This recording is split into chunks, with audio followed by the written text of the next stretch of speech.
Thank you. Brendan Horan. Vote Primary Industries includes what was until 2 years ago, sir, the standalone Ministry of Fisheries. And, sir, this vote includes appropriations of over $86 million for fisheries policy advice, operational advice on sustainability, fisheries management and enforcement and monitoring. $86 million, sir.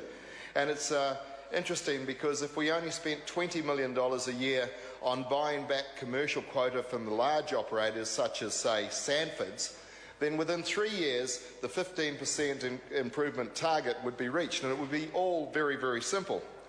But I must say that wasn't in the options that were in this paper that the Minister alluded to today when I was questioning the Minister.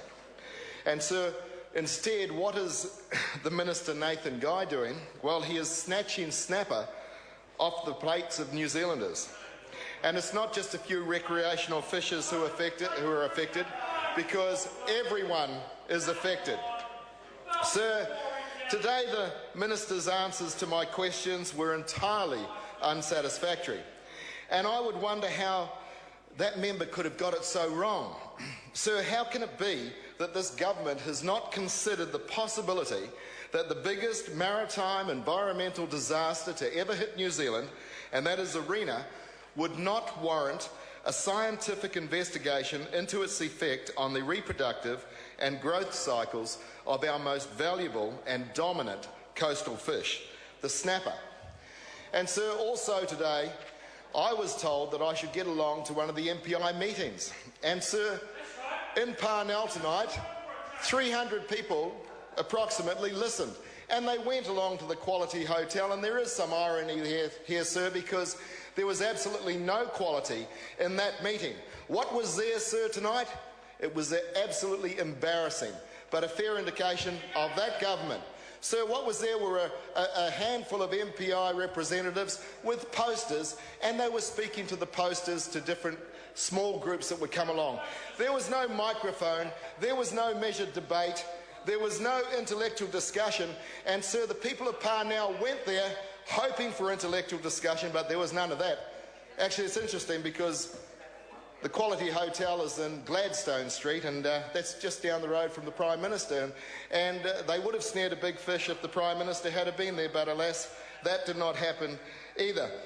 And so I ask, sir, where is the science in this report? Where is the cost-benefit analysis of recreational fishing to New Zealand? The petrol taxes, the diesel taxes, bait, tackle, motors, boats, books, videos, food, drink, and, sir, the list goes on. Sir, did you know that 1/3 of all kayaks sold in New Zealand are fishing kayaks? Where is the cost-benefit analysis of recreational and charter fishing with tourism and accommodation and other benefits, sir? It is simply not in here. Sir, this is a devious document. It is a dishonest document. Where is the basic thoughts of seagrass areas, snapper habitats, and the most basic of options, the possibility of growing and seeding baby snapper into certain areas?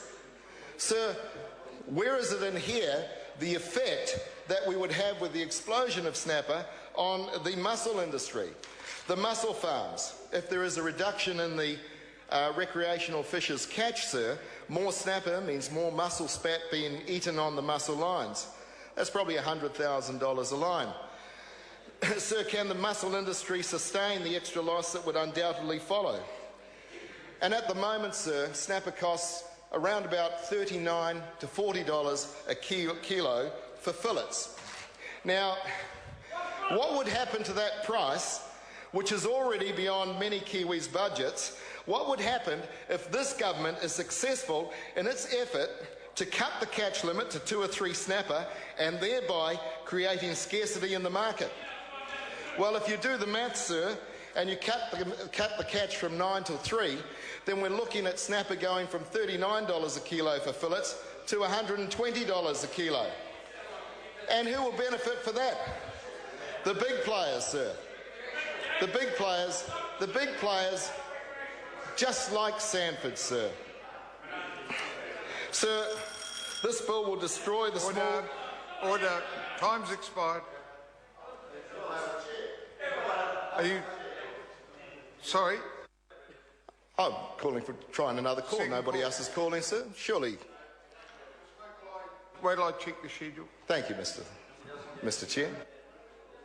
The member only has one call by schedule. Yes, but I was taking a call from all those other people that didn't call, sir. The member has only one call. Thank you.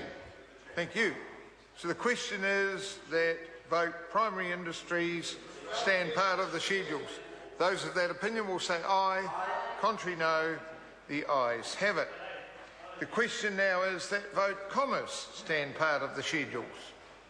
Those of that opinion will say aye. Contrary, no. The ayes have it. The question now is that vote consumer affairs stand part of the schedules. Those of that opinion will say aye. Contrary, no. The ayes have it.